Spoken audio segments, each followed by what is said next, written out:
Hablemos. Hablemos. Buenos días o buenas tardes, bienvenidos y bienvenidas a Hablemos. Este es, si no me equivoco, el video o capítulo 15 de Hablemos. Este programa que, como hemos dicho previamente, trata de la historia, la cultura y la literatura puertorriqueña. A eso hemos dedicado estos últimos 2 años en Hablemos.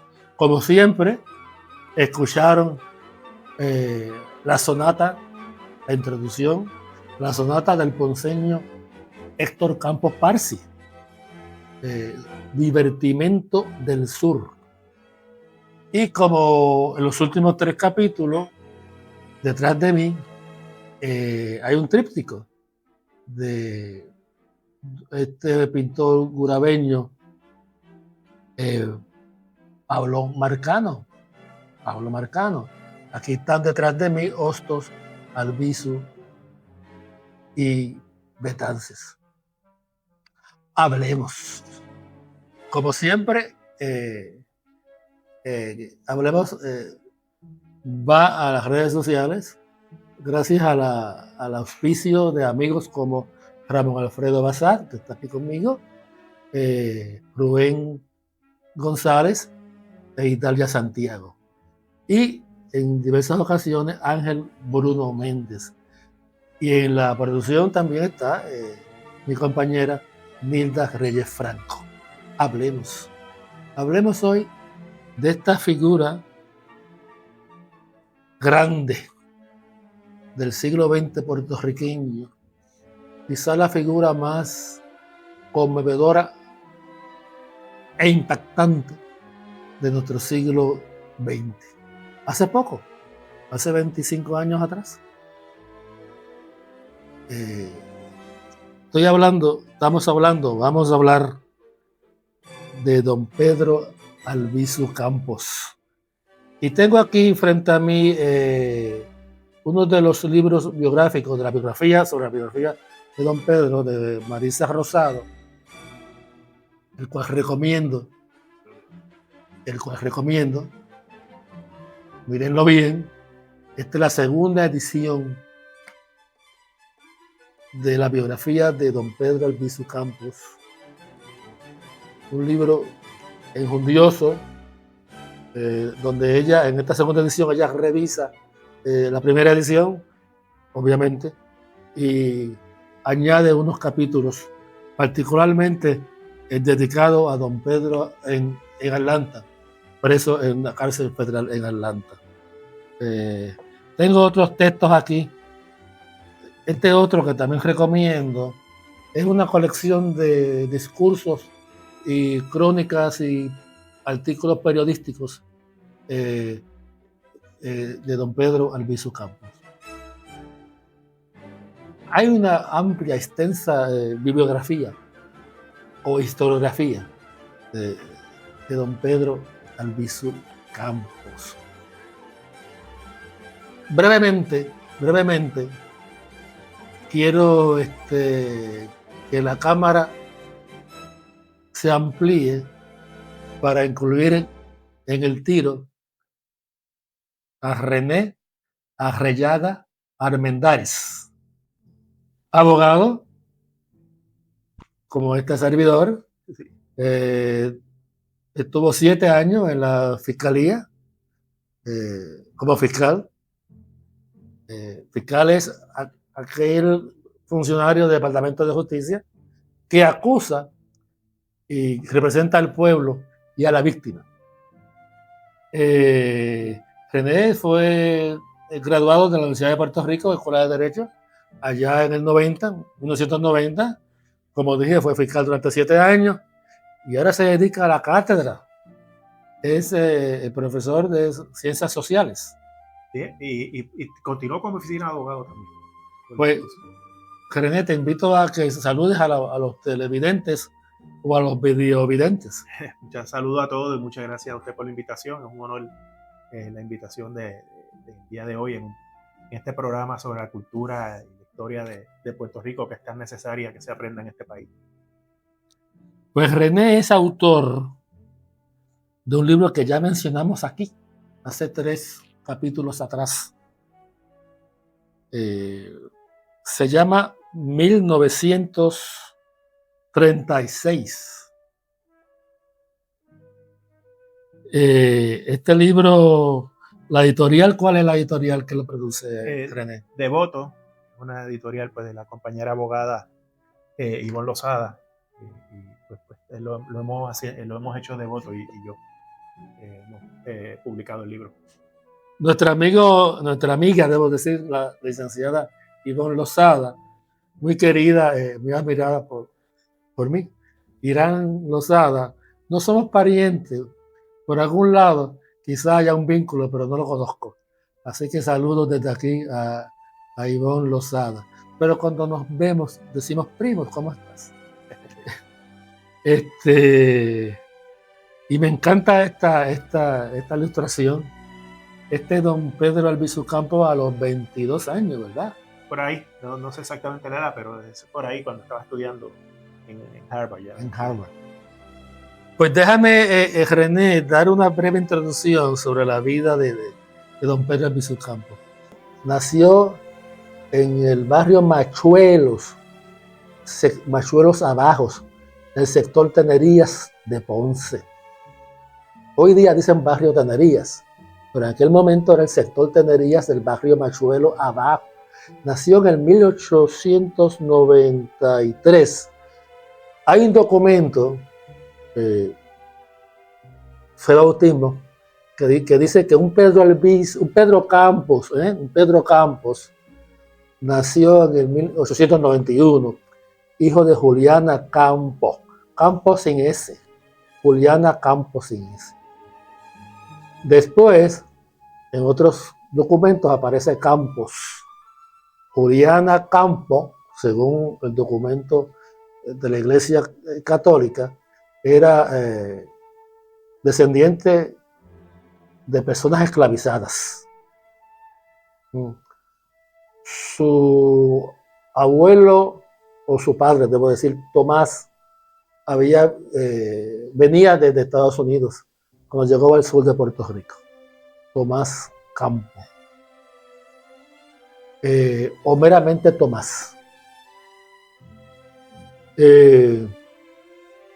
Así que hay otros documentos que dicen que Pedro Albizu Campos nació en el 93. Hay unos que dicen que nació en el 91. Don Pedro dice que nació en el 93. Cuando se casan a los 29 años con doña Laura Meneses, a quien conoce en Boston, de la Universidad de Harvard. Don Pedro tiene una característica muy interesante. Bueno, era ilegítimo. El padre de don Pedro, don Alejandro Albizu Romero, trabajaba en la aduana en Ponce. Así que debo presumir que dominaba el inglés. Había vivido en Estados Unidos. Y René me dijo que intentó enlistarse en el ejército confederado durante la guerra civil y su papá, el que sería el abuelo de Albizu, se lo prohibió. O sea que don Alejandro era sureño, o era simpatizante, debo decir, del sur de Estados Unidos. ¿Sería esclavista? Uno podría suponer eso. Yo sé el dato de que quería enlistarse en el confederado, ¿verdad? Lo que nunca se ha dicho o nunca se ha enfatizado suficiente, que la guerra civil de Estados Unidos del 60 al 65, del 61 al 65, era una guerra de independencia. Era realmente una guerra de independencia.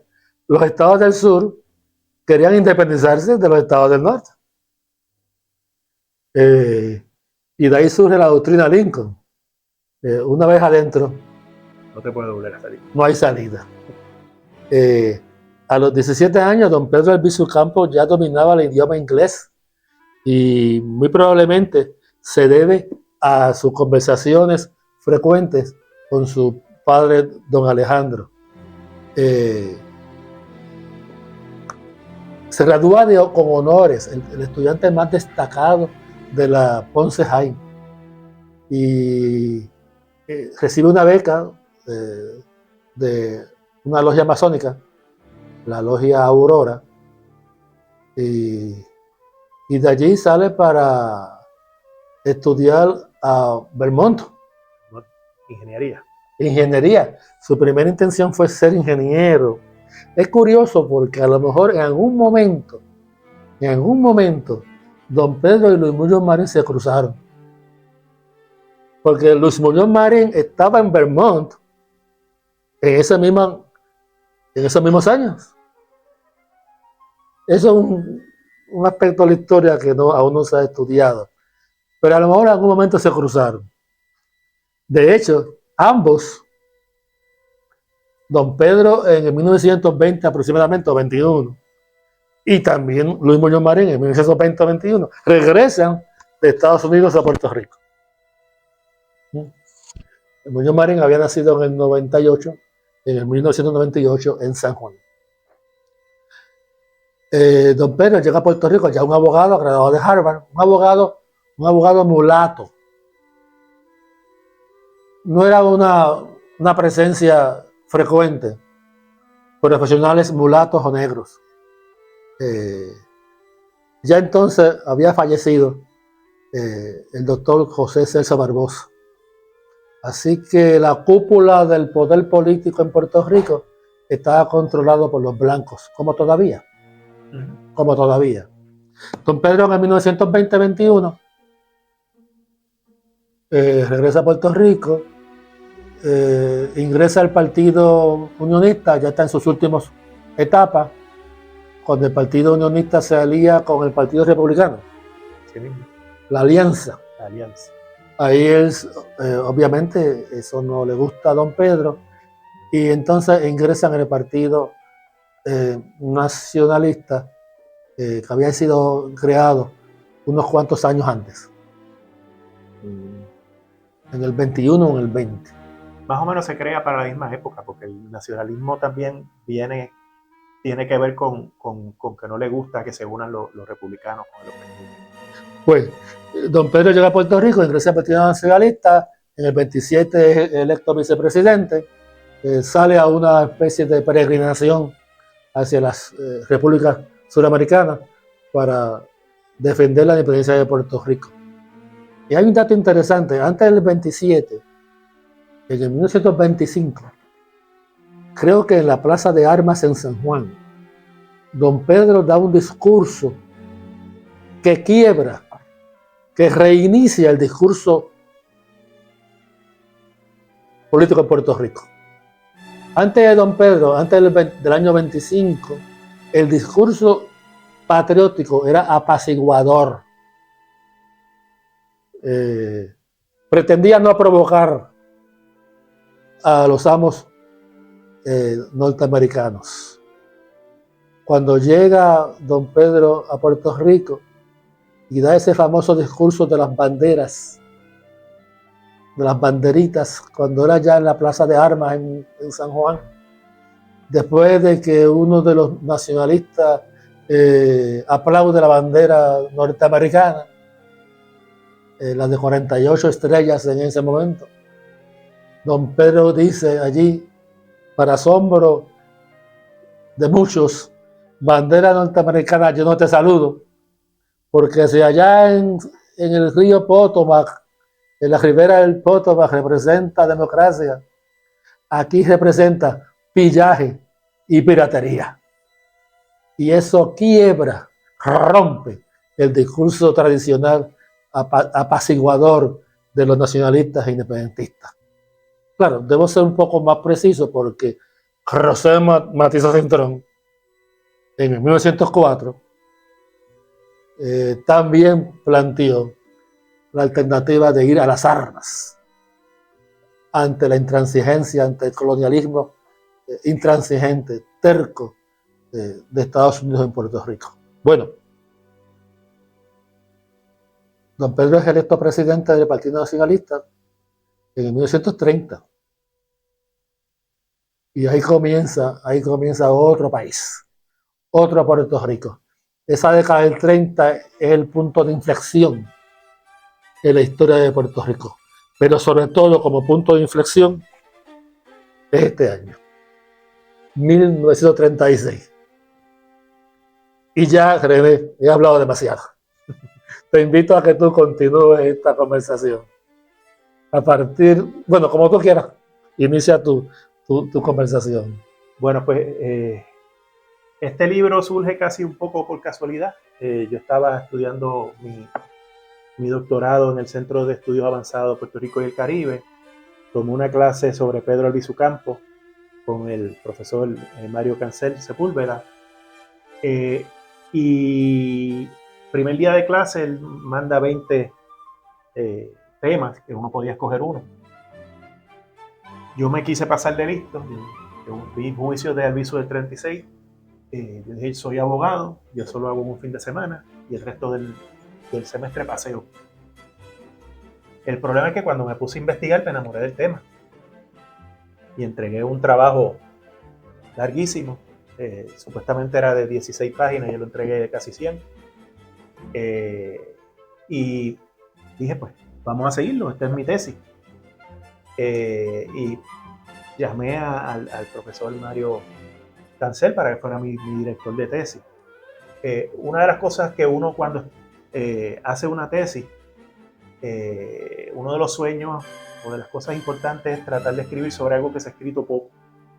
Y aunque sobre Albizu se ha escrito mucho, sobre los juicios de Albizu del 36, la investigación de juicios del 36 se ha escrito muy poco. Y lo poco que se había escrito era anecdótico. Albizu se le violaron sus derechos. ¿Por qué? No sé, pero se le violaron. No había nada científico, no había nada histórico que probara que eso fue lo que pasó.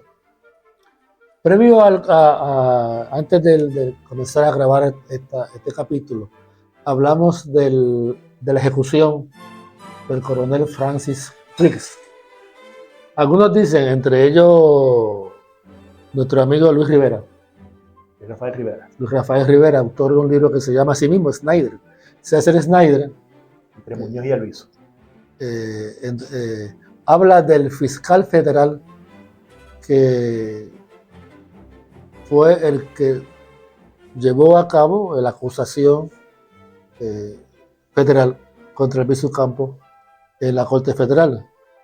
En ese libro de nuestro amigo Luis Rafael Rivera, él dice que fue la ejecución de Riggs por parte de mi tocayo Irán Rosado y Elías Beauchamp allá en el viejo San Juan, en la calle La Fortaleza, cerca del callejón Gámbaro.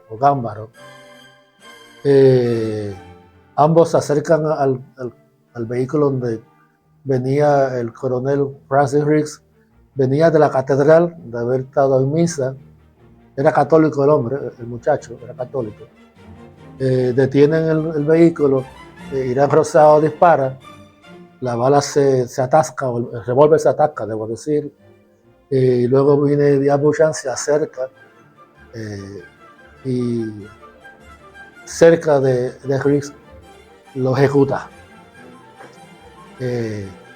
Eso fue a raíz de la masacre de Río Piedra, donde 5 nacionalistas fueron masacrados en lo que hoy se llama calle Brombo, y entre calle Brombo y la calle Robles. Allí la policía de Puerto Rico, bajo el mando de Riggs, masacran a 5 nacionalistas. Es a raíz de eso que ejecutan a Riggs en San Juan en el 35, ¿verdad? Final de 35. 35. No. Ya a principio del 36. 36, en el 36. Fue a principio de febrero del 36. Y ahí comienza este año, en el 36, con la ejecución de Riggs. Y algunos alegan que fue la ejecución de Riggs, yo no creo que fue así, que fue la ejecución de Riggs que provoca que Estados Unidos y sus fuerzas de inteligencia y policíaca persigan y para que Albizu deje de ser un enemigo implacable del colonialismo puertorriqueño. Así es, René. Yo le voy a decir porque yo estoy de acuerdo con el profesor Luis Rafael Rivera. En 1936, en febrero de 1936, se envían 2 agentes del FBI a Puerto Rico a solicitud de Cecil Snyder a investigar a Pedro Albizu Campos. A principios de febrero se hace un memorando de estos 2 agentes al director del FBI. El famoso Sí, Hoover. El famoso Hoover. Donde ese memorando dice no hay pruebas para acusar a Riggs. Dice ese memorando.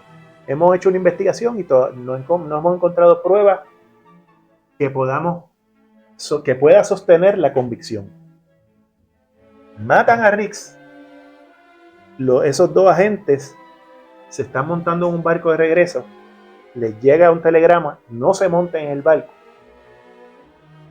Investiguen de nuevo para acusar a Pedro Albizu. O sea que sí, ese punto fue esa muerte de Riggs. Antes de eso, en mi libro, yo tengo un capítulo sobre Elisha Francis Riggs, donde Elisha Francis Riggs tenía un abuelo que se llamaba Elisha Francis Riggs. El abuelo de Elisha Francis Riggs fue el que montó el Banco Riggs en Estados Unidos. El Banco Riggs en Estados Unidos era el banco más importante en los primeros años de los Estados Unidos. Y fue el banco que pagaba la inteligencia de los Estados Unidos y sufragaba la inteligencia de los Estados Unidos. El Banco Riggs, además, el Banco Riggs fue el que financió la compra de la Luisiana. Fue el que financió la guerra mexicoamericana. Fue el que financió parte de la construcción de Washington, D.C. Todos los presidentes de los Estados Unidos, desde Lincoln hasta Nixon, se les obligaba a tener sus cuentas en el Banco Riggs. Todas las embajadas de los Estados Unidos tenían que tener sus cuentas en el Banco Riggs. El Banco Riggs hasta desapareció en los 70 porque el Banco Riggs financió Irán Contras y financió otras cosas, que entonces se convirtió en un escándalo y tuvieron que vender el Banco Riggs a Bank of America, pero fue por ese escándalo. Pero hasta ese momento, el Banco Riggs era el banco más importante de la inteligencia de los Estados Unidos. Pues como si eso fuera poco, o sea, que mataron al nieto del dueño del banco más importante. Pero no solamente eso. Riggs era una persona muy importante por derecho propio. Riggs en un momento dado dirigió la inteligencia norteamericana, francesa e inglesa en la guerra rusa, en la Revolución Rusa. Fue el encargado de sacar al presidente de Rusia vivo de Rusia cuando ganaron los bolcheviques. Riggs después... Kerensky fue Kerensky. Sí. Después Riggs es el que va a Nicaragua y entrena a los Somoza.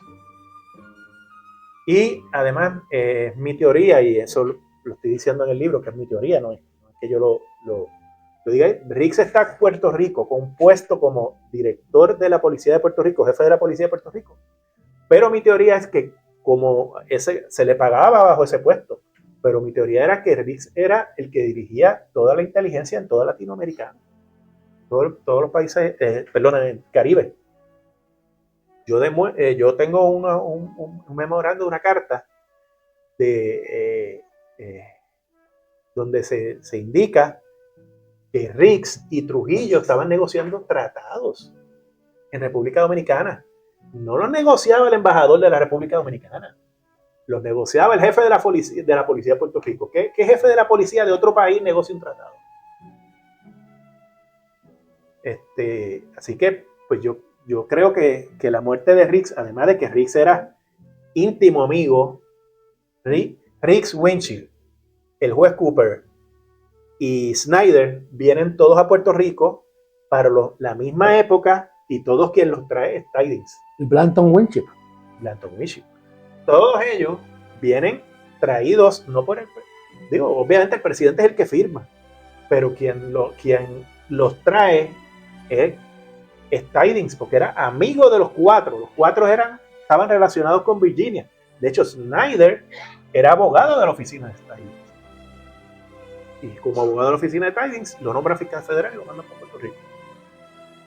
Así que, pues sí, Riggs era una persona muy importante, tanto por su familia como por él. Y que su muerte es algo que hasta proyectos de independencia de Tidings viene a raíz de esa muerte. A don Pedro lo acusan de sedición, ¿verdad? Es sedición la acusación. Hay varias acusaciones: sedición, conspiración que es básicamente lo mismo, pero también conspirar para derrocar al gobierno americano en Puerto Rico, por crear un ejército en Puerto Rico. Sí, de ahí varias. Esa es una de las grandes contradicciones de la historia de Puerto Rico. Estados Unidos llega a Puerto Rico mediante la violencia y la guerra. Y aún así, se opone a que se use la violencia y la guerra para que se vaya de aquí. El gran reto de los puertorriqueños hoy día es cómo conseguir en la paz lo que se inició en la guerra, el colonialismo puertorriqueño. René, hubo 2 juicios, no uno, ¿verdad? 2 juicios. 2 juicios. En el primero, ¿qué pasó en el primero? Bueno, en el primero, en el libro, yo traigo toda la investigación que se hizo durante un mes y 2 meses, una investigación dirigida personalmente. O sea, la gente no lo sabe, no lo conoce en Puerto Rico. La investigación sobre el Pedro Albizu Campos la dirigió personalmente Google. Hay memorandos que lo dicen. Y entonces intervienen en esa investigación. O sea, en esa investigación sobre qué persona que acusan de delito, interviene el director del FBI, interviene el secretario de Estado, interviene el secretario del Interior, interviene el secretario de la Guerra. O sea, es una investigación que está hecha desde los más altos niveles del gobierno de los Estados Unidos. Hay investigación. En esa investigación no solo hay una investigación en Puerto Rico, hay una investigación en Nueva York, hay una investigación en República Dominicana, hay una investigación en España, una investigación en México. O sea, se está investigando en todos lados donde el Albizu fue en 1931.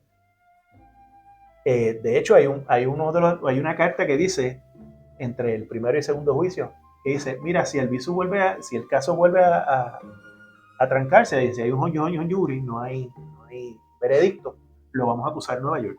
O sea, tanto era el interés de meterlo preso que ya los fiscales en Nueva York estaban preparando un caso para inmediatamente hubiera un jury aquí en Puerto Rico, lo iban a acusar en Nueva York.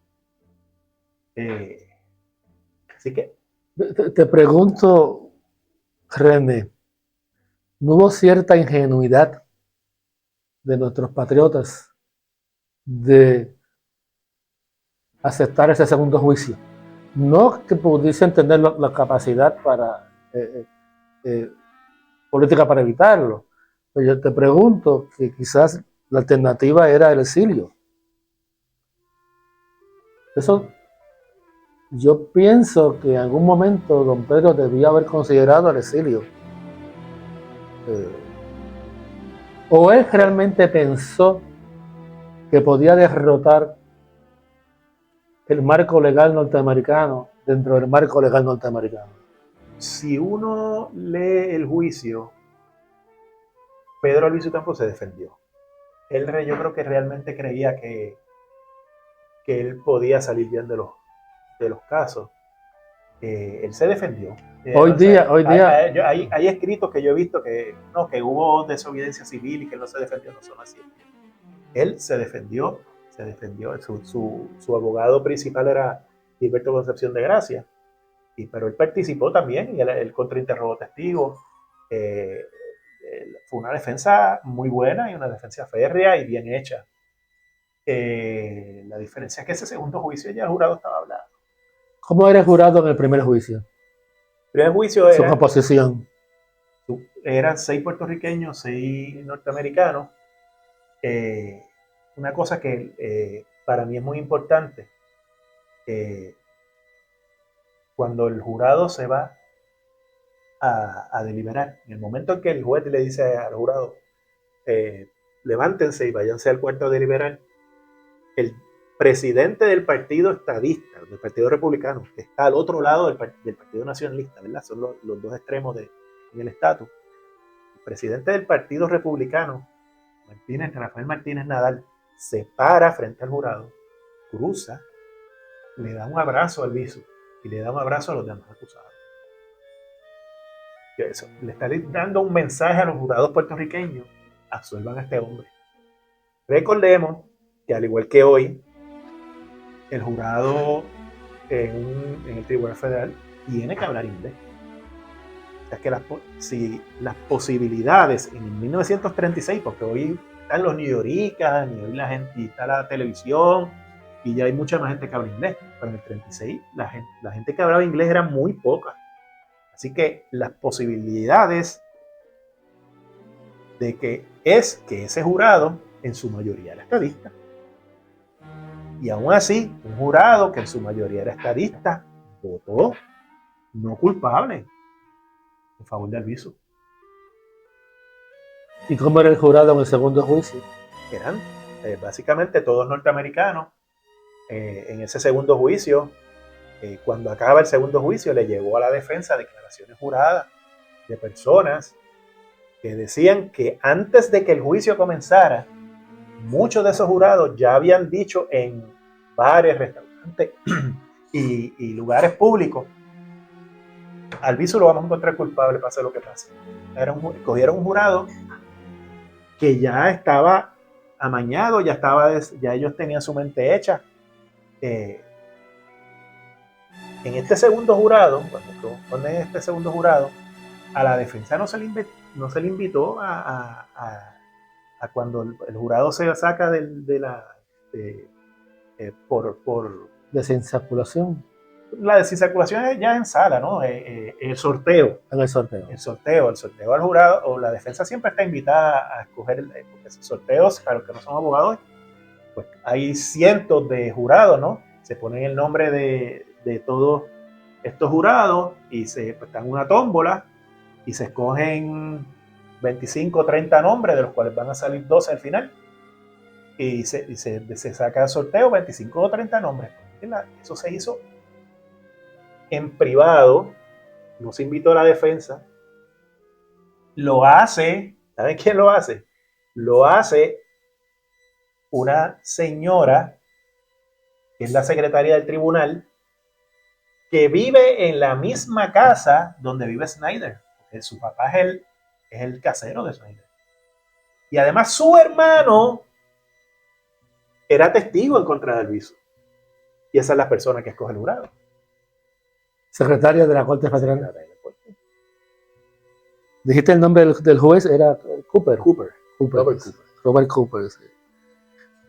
Así que un fiscal federal norteamericano, Snyder, un juez norteamericano, Cooper, un gobernador norteamericano, Blanton Winship, y un jurado básicamente o norteamericano o pro-norteamericano. Dentro de las cosas que encontramos, y que fui en eso para que agradecérselo al profesor Luis Rafael Rivera, porque fui dirigido por él hacia esos documentos, que a él no se lo dieron, pero me dijo: pídelos tú, a ver si te lo dan, y a mí me los dieron, tuve mejor suerte que él. Hay un documento donde se demuestra que Cooper y Snyder estaban hablando sobre la estrategia del caso, sobre cuál era el momento en que el caso debería comenzar, por qué, y de hecho es casi gracioso porque escogen una fecha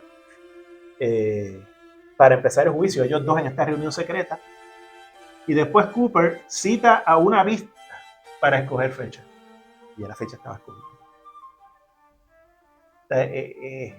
Es casi inaudito a uno como abogado en estos momentos sabe y conoce, y uno piensa que cómo es que eso, que un abogado, que el juez se sienta con una de las partes a hablar sobre la estrategia del caso. Eso es una cosa increíble. Me dijiste al principio, René, René Arrillaga, que Riggs era una especie de agente o espía internacional. Estaba en todas partes, en Nicaragua, en Rusia, República Dominicana, con Trujillo, y así que estamos hablando de una geopolítica amplia, ¿verdad? O sea, Puerto Rico no era una mera islita en el Caribe. Está muy atento las fuerzas norteamericanas de lo que pasaba en Puerto Rico y su influencia con otras partes del mundo. Pero vamos a ampliar esa visión geopolítica. En Europa estaba Adolfo Hitler. Estaba empezando. Y la posibilidad de una guerra era inminente. Ya Churchill había presagiado, Winston Churchill, el primer ministro británico. Y yo me pregunto, René, ante la inminencia de una guerra mundial, ¿realmente Estados Unidos estaría dispuesto a conceder la independencia a Puerto Rico en esa etapa? Todavía no está dispuesto, pero mucho menos ante la inminencia de una segunda guerra mundial, de una guerra mundial. Supiera que yo pienso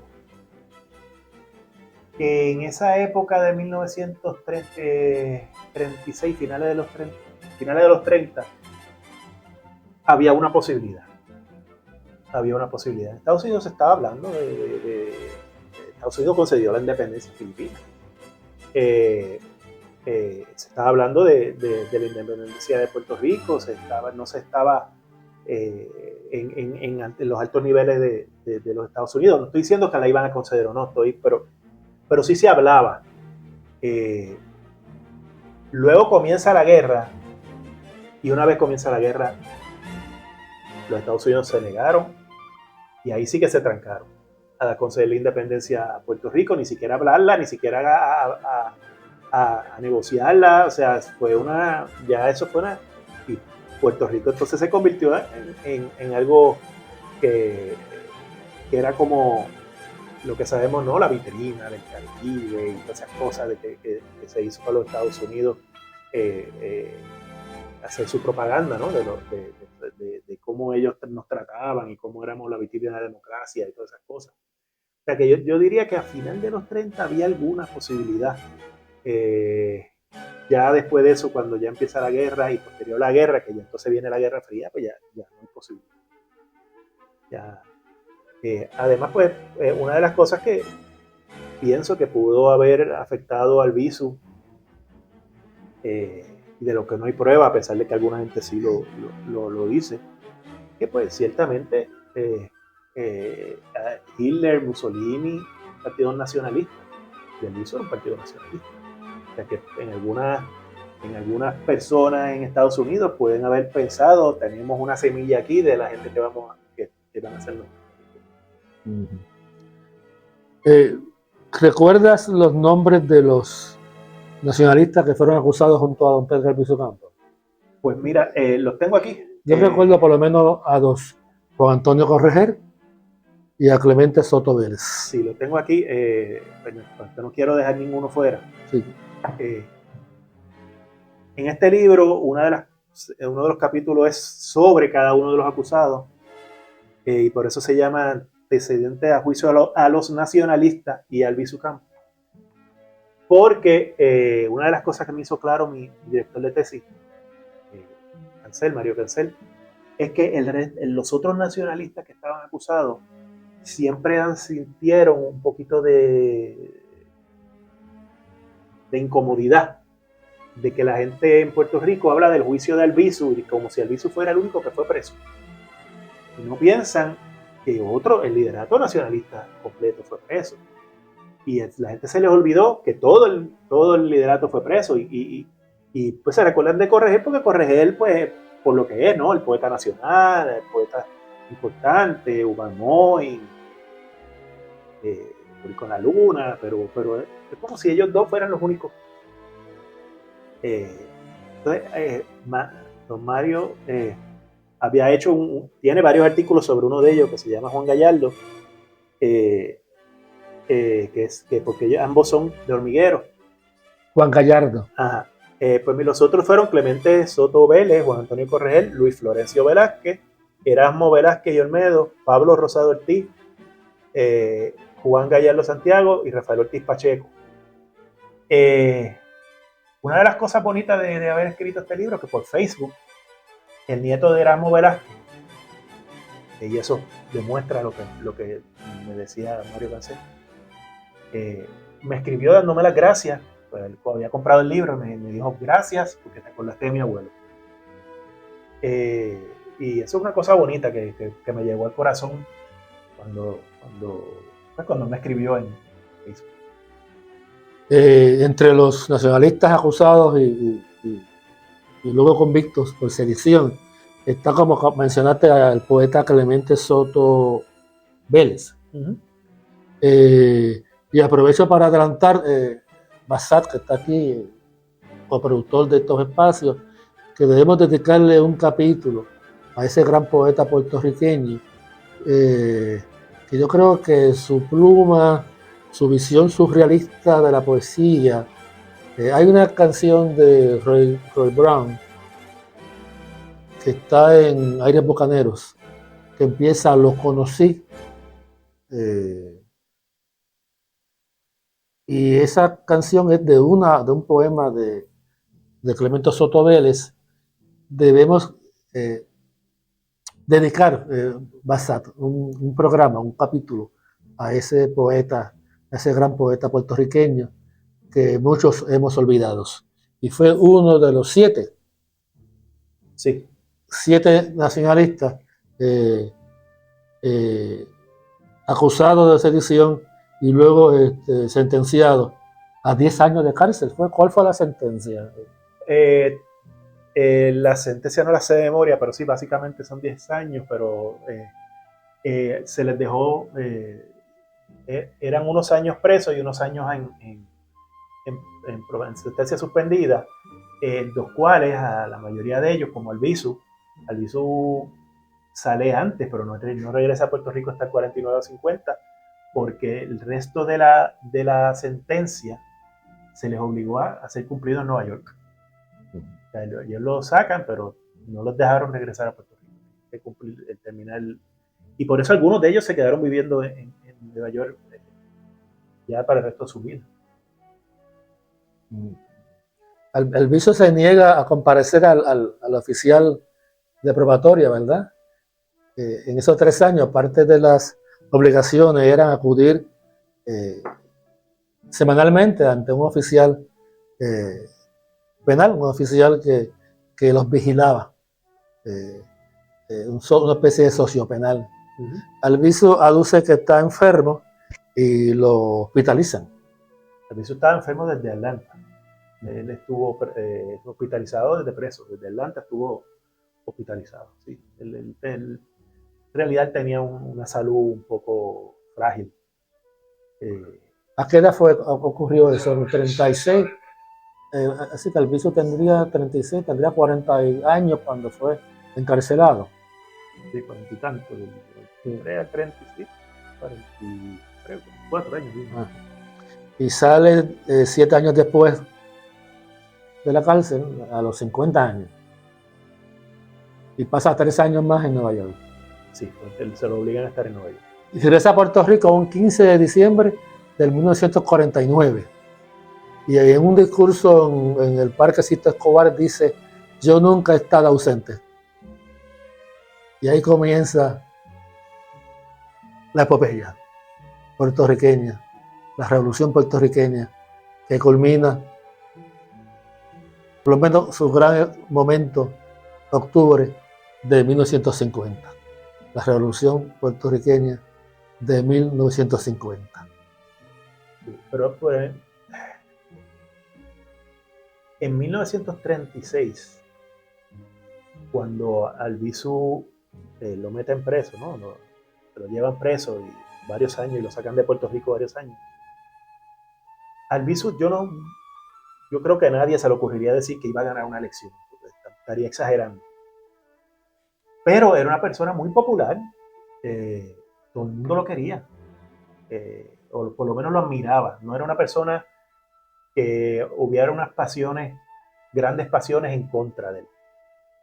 Era una persona muy admirada, tanto por sus seguidores, ¿verdad?, del Partido Nacionalista, pero también, como dije, pues Martínez Nadal del otro lado, Muñoz Marín, por Marcelo. O sea, era una persona que era estimada por el resto de los partidos políticos, incluso por el pueblo.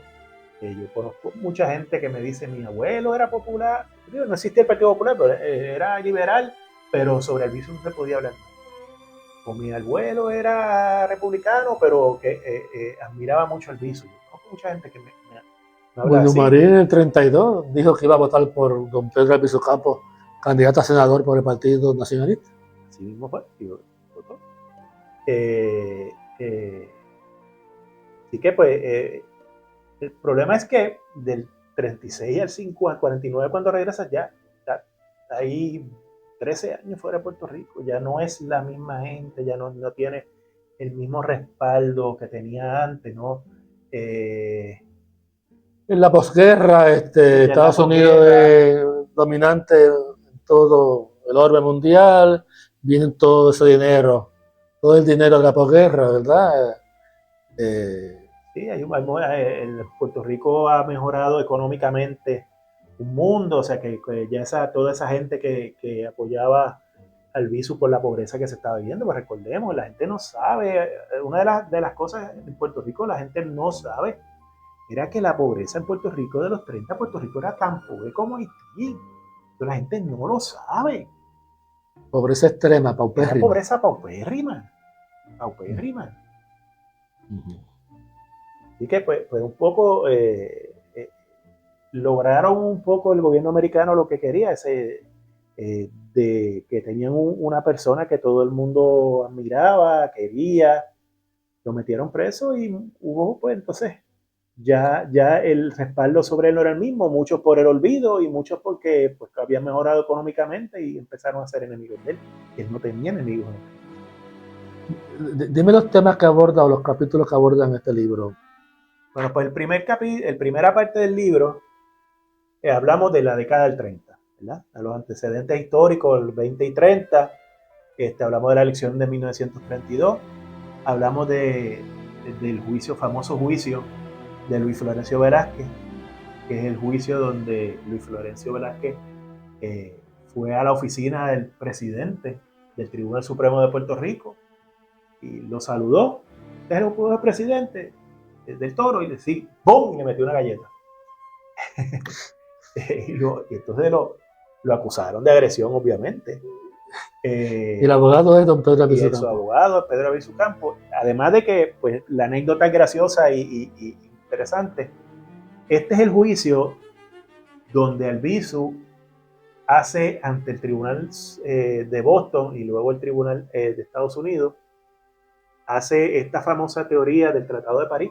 El Tratado de París es legal. Es en ese juicio donde Albizu por primera vez desarrolla esa teoría que después va repitiendo, ¿no? Esa teoría, pues, alguna gente dice que es de Albizu, no es verdad. Esa teoría está desde Hosto lo decía. La nulidad del Tratado de París. La nulidad del Tratado de París. Pero quien hace famosa esa teoría es Pedro Albizu Campos y es en este juicio. Y es gracioso no, es triste o irónico de que pues, él hace toda una teoría, hace un escrito que el juez El Pi, en un libro que él tiene, dice que es uno de los escritos más interesantes y mejor escritos que él ha visto sobre ese tema. Y básicamente el tribunal de Boston ni lo menciona. El juez El Pi fue aquí magistrado federal, por un tiempo fue juez federal en Puerto Rico y ahora está como juez en el primer circuito en Boston. Bien. el juez federal. Pues después trabajamos toda la investigación del FBI que mencioné, de todos estos países, de un barco que se llamaba Sarmiento de Argentina, donde supuestamente los FBI entendía que desde los argentinos le habían vendido armas al Visu. Hablamos del primer juicio, hablamos del segundo juicio y terminamos con los procesos apelativos del Tribunal de Boston y el Tribunal Supremo, donde terrible, ¿no? Que todos estos alegaciones que se hacen sobre cómo se violaron los derechos constitucionales del acusado a todos los acusados, el Tribunal de Boston básicamente hace una decisión sin discutirlo. Claro, no lo discute porque no puede discutirlo, porque no hay manera de decir que estuvo bien hecho, pero es que da pena leer una decisión donde dice, no, es que él es culpable, no, vamos a confirmar la sentencia porque tal persona dijo esto, tal persona dijo esto, tal persona dijo esto y él es culpable, pero y las violaciones que alegamos aquí, no, yo no lo voy a discutir. Es terrible, ¿no? Una de las cosas que quizás es importante en este juicio, en este libro, es que hay una teoría del albisurismo sobre una persona que se llamaba Kent, era un pintor muy famoso en los Estados Unidos, que él escribió luego de que entre el primer juicio y el segundo juicio, en Fortaleza, en una actividad de Fortaleza, una fiesta, el fiscal Snyder le enseñó a él la constitución del jurado del segundo juicio.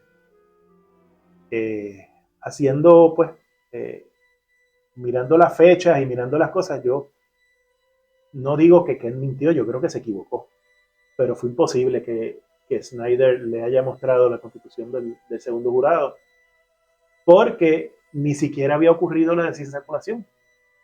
Para los que no sean abogados, desinsaculación del jurado es cuando el juez le hace unas preguntas al jurado. En Puerto Rico las partes se le puede hacer las preguntas, pero en el Tribunal Federal es el juez, para ver si el jurado está o no prejuiciado, y la defensa como el fiscal tienen derecho a sacar este jurado yo no lo quiero, este jurado yo no lo quiero. Algunos son por causa, que eso quiere decir, causa quiere decir así, algún jurado dice, no, para mí todas las personas son culpables, pues hay causa suficiente para sacarlo. Pero hay otro tipo de proceso, que es que yo simplemente, pues, este tipo me tiene cara de ser demasiado proamericano, o en caso de violación, pues a lo mejor el fiscal encuentra que hay uno que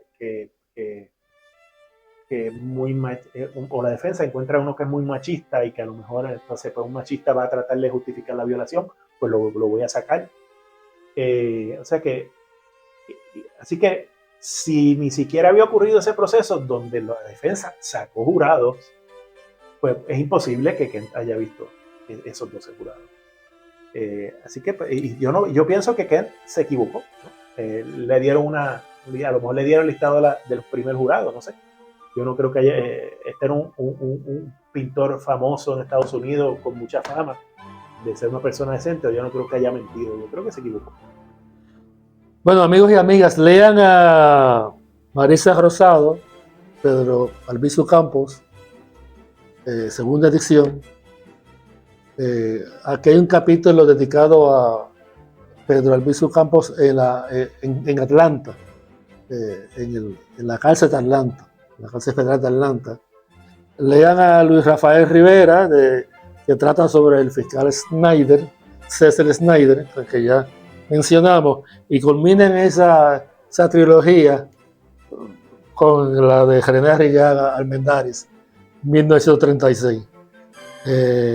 Recomiendo. ¿Dónde se consigue este libro? Está en todas las librerías, básicamente. Está en Norberto, está en Laberinto en el Río San Juan, está en San Patricio, está en Arecibo, está en Aguadilla, el libro 787, que es por internet, y renerrillaga.com también lo conozco.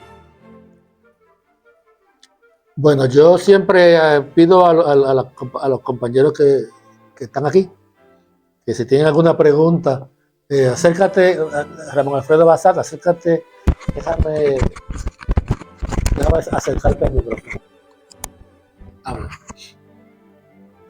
La pregunta que yo le quiero hacer es que usted menciona que después de la Segunda Guerra, ya previo que se acercaba la Segunda Guerra Mundial, el tema de la independencia de Puerto Rico a los niveles más altos de los Estados Unidos abortó. Tiene que ver eso, entre otras causas, el que podían usar a los jóvenes puertorriqueños en su guerra. Y dos, ¿pudo Luis Muñoz Marín, y si estaba Triamonte, no sé si para esta época ya estaba, haber hecho algo más por la defensa de Albizu? Por la defensa de Albizu. Bueno, en el 1936, durante el juicio, Muñoz Marín hizo varias comunicaciones verbales apoyando a Albizu. De hecho, fue a la cárcel, lo visitó. En 1936 lo apoyó. Ya obviamente en el 50 él era el objeto de la revolución, y no lo iba a apoyar. Pero sí, en el 1936, básicamente todo el liderato de Puerto Rico, bueno, no quiero decirlo todo, porque cuando uno dice absolutos siempre se equivoca. La mayoría del liderato político puertorriqueño hizo manifestaciones públicas a favor del Albizu Campos.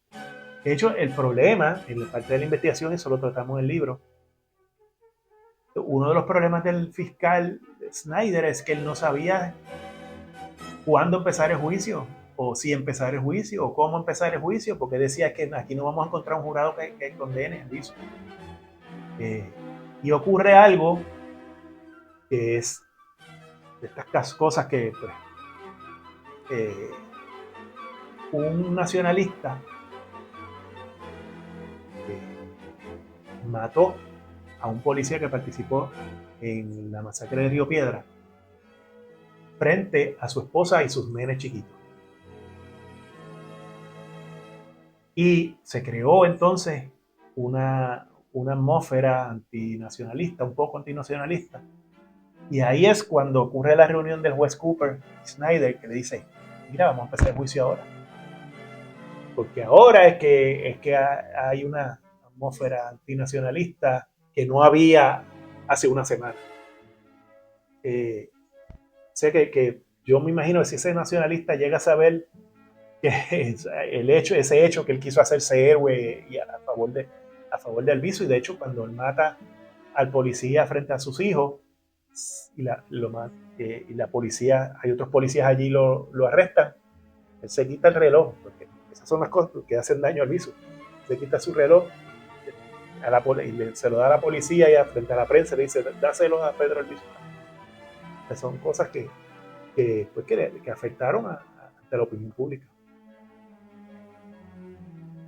En el 36, Muñoz Marín era senador por el Partido Liberal.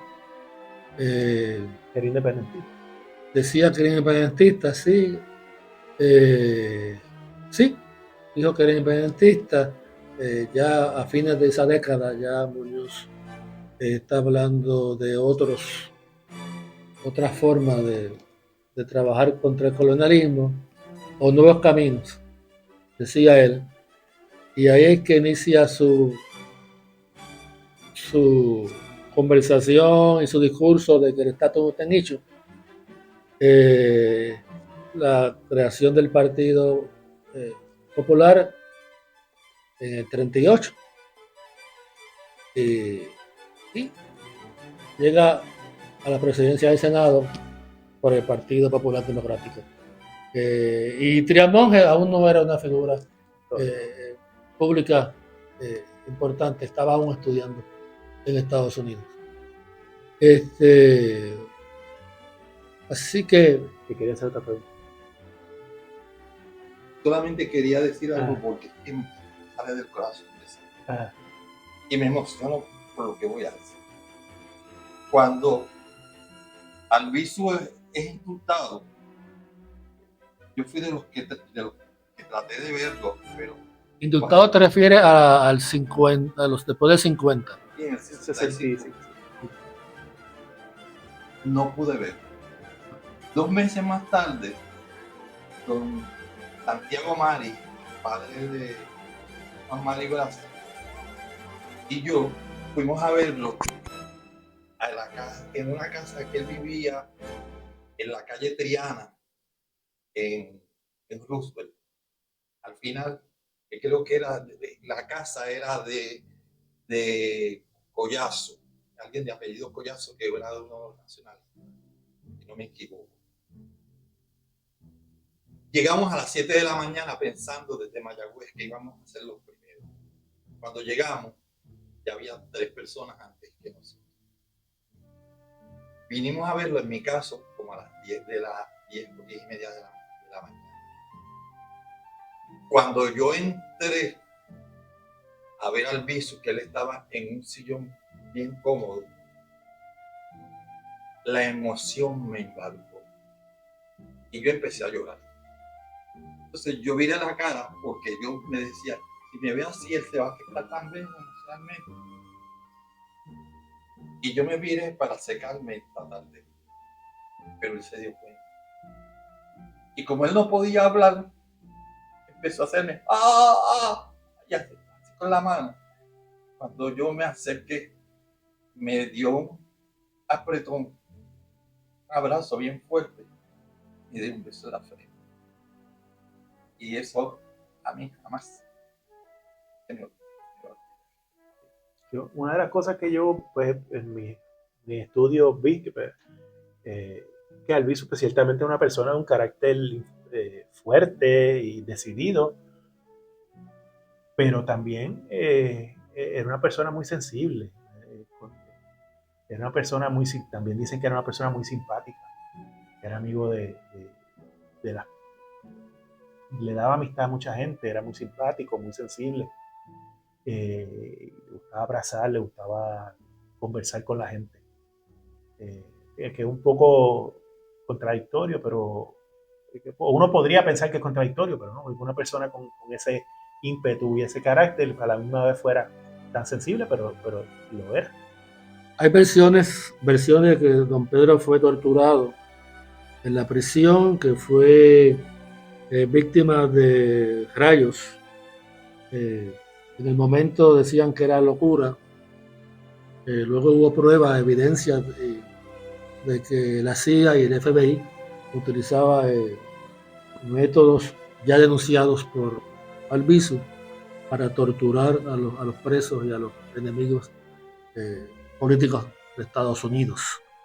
Bueno, aquí también está Magda Cruz, compañera de René.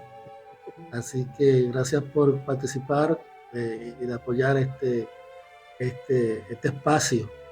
Hablamos hoy de don Pedro Albizu Campos. Quiero agradecer la cooperación de los productores Rubén González y Dalia Santiago. Y también la de nuestro director técnico Adrián Siaca Pérez. Hablamos hoy de Albizu. Seguiremos en algún momento porque el tema rinde. La revolución de octubre del 50 parece por sí sola toda una conversación profunda. Así que buenas noches, buenas tardes. Hoy hablamos muy bien,